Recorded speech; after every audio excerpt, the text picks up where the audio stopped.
howdy y'all, this is Jason from Southern Bush Motorsports. I am the owner and founder of Southern Bush Motorsports. I have a great tales from the bush for you today, and this really was from the bush, or shall I say, the Florida Everglades, because that's where I found this car. It was a scary trip. It was really hard to find this guy. I was warned not to go near this guy. When I finally got to the area, I went to the local diner, and they said, yeah, we knew who that guy is, but you better not go out to his property. You either get shot or bit by a snake. And let me tell you something, they weren't kidding. This guy was, he ended up being a pretty nice guy, but he was definitely out there. And there was a reason why he was out there, because he raised exotic snakes for their venom. Now, even though he was out in the Florida Everglades, out in the swamp, the work that he was doing was kind of important, because he raised these snakes so they could be milked, so antivenoms could be made from their venom. So he had some pretty crazy, dangerous snakes. I mean, I saw cobras and black mambas, and it was just crazy. But the one thing he had is, people in town called him the Bee Man. They called him the Bee Man because he had a lot of super bees, including this one. This is going to be a tough tale to swallow, and you make all the comments you want. I really don't care. I got all my information. I talked to the people that were involved. That is the first super bee prototype, the only prototype that was ever made. So here goes the story. The last time I aired this story, boy, did I get myself into a lot of trouble with Dodge themselves, actually. And it was pretty scary. We're talking threatening lawsuits, they want the car back, all this stuff. It was kind of nuts. So I'm going to tell you the story the way I heard it and the way I actually found out. See that Super B symbol right there? What looks like it's missing from that? That would be the B. Because the guy hadn't decided, or the company hadn't decided, if they were going to actually put the B in the middle of that thing or not. So what the guy did is he put it on the back. He actually painted that on the back. That is not a sticker, that was painted on there. So as the story goes, the first story I heard and what I actually verified, kind of the same to kind of different. This would have been the first actual car that was made after they did the clay model. The clay model got approved and they said, okay, make the prototype. So when they make a prototype, they basically, well, look at how solid that quarter was. They basically put the car together, but nothing's really bolted together. It's more or less so that the people on the assembly line, the engineers and all that, can come together and look at it and go, okay, this is what our plan is. This is great. But, you know, the car's complete. It's an actual car, but it's not a running and driving car. And from what I understood from the person that I talked to, nothing was really bolted on properly. So after this car was put together and made, now, it was a little bit sketchy if it was the guy that designed the Super Bee or the guy that actually put the first prototype together, the only prototype, together. But he got canned, he got axed, he got fired. And he was a little bit ticked off about all that because he put a lot of work into this car. So what does he decide to do? He decides to get drunk at work and steal the car. So why does this car look so bad in the front? Well, I'm going to tell you why the car looks so bad in the front. So the day he stole it, the day he got fired, he was out driving, and he said he was into it pretty good. And the reason I know this story is true, you see the 4-speed hump there, it was a 426 HEMI 4-speed. The reason I know this story is true is because I put a little time, a little bit of effort into it, and I actually found the guy that did this. And I talked to him on the phone. And when I showed him the pictures, I emailed him the pictures, he said there is no way there was anything left of that car. That car was a ball of flames. He said to me, he said, I was driving a car. That was a parts card that I ended up giving with the Super Bee when I sold it. He was driving the car. He spilt his coffee, or it was an 8-track. He said he dropped an 8-track on the ground. He reached down to grab the 8-track. When he looked up, he hit the back of a parked 18-wheeler. Car exploded. Truck was parked on the side of the road. He hit it dead on in the back. Car exploded. I said, well, where'd the engine go? And he goes, the engine went about 400 feet into the middle of the other side of the highway. And he said it wouldn't matter anyways. There was no numbers on the motor. There was a blank block. It was just kind of like a put together engine, but the car ran and drove. he said the reason that I crashed it because the car wasn't really bolted together. The steering wheel wasn't bolted in.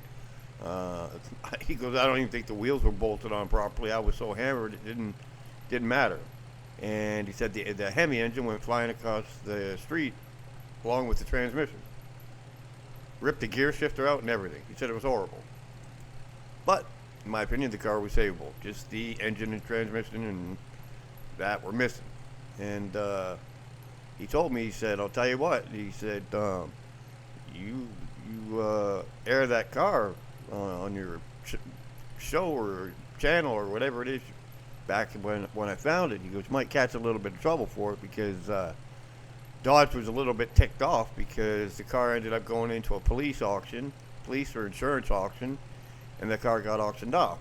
Now, I don't believe it was this guy, the snake man that I'll call him, that bought the car. Look at how solid and straight that car is. Nothing from the front doors back, the car was perfect. Absolutely perfect. But she was rough. I wish I still had the picture of the VIN number, but it was the 01 VIN number. And that's how I knew there was something different about the car. The guy that owned the car didn't know exactly what it was. He just knew it was off. He didn't know why the B wasn't put there. And asked the guy why the B symbol wasn't in the middle of the circle. You can see it's not there. He said, well, the big wigs hadn't decided if the B was going to go there or not. So I hand painted it on the back so they could see what I was thinking. So after having to live out on this guy's property, I'm showing the same pictures because there was only a few pictures.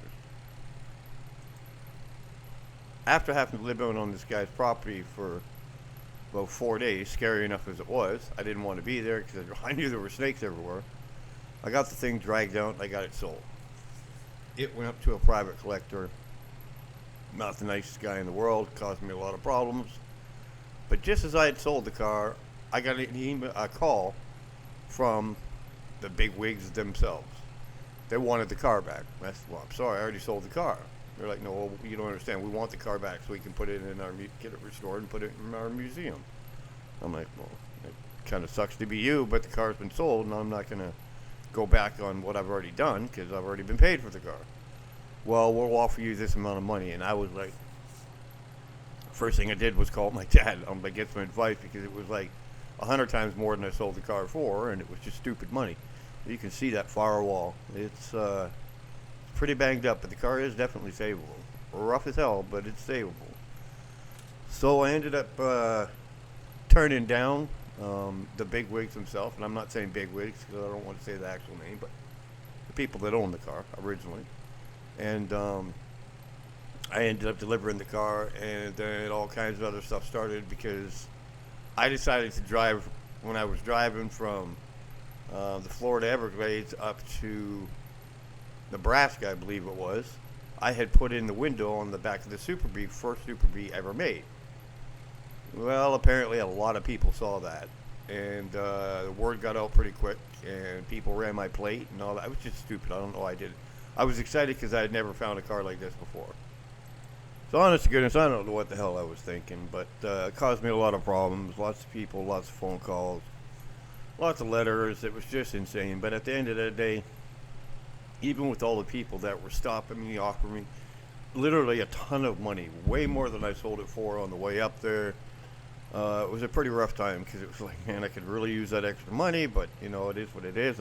I sold it. I'm going to stick with my guns. I'm not going to do the guy wrong. Probably should have because he was a bit of a dick, but you know, what can you do?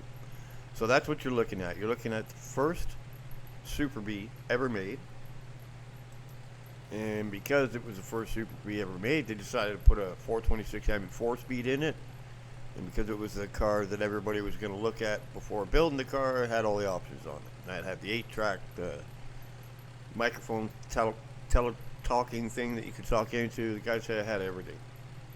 Obviously, it didn't have AC or anything like that, but you know, the car was put together so they could build it afterwards. But that's it.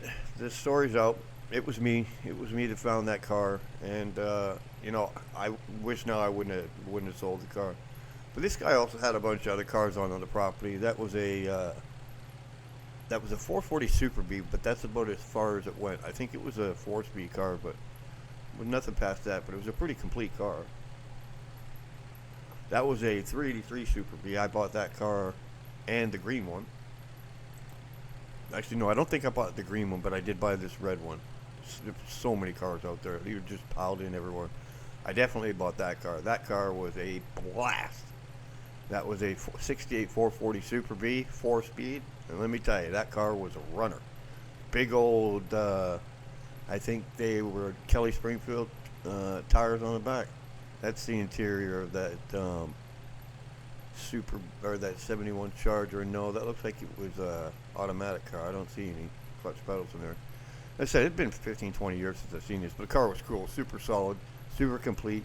That was the Survivor. That was the original paint. That was a completely untouched car. Well, I hope you enjoyed this Tales from the Bush, and don't forget to like and subscribe. Also, it would really help if you can contribute to the Patreon page so we can keep on doing this. Keep on collecting, all you guys.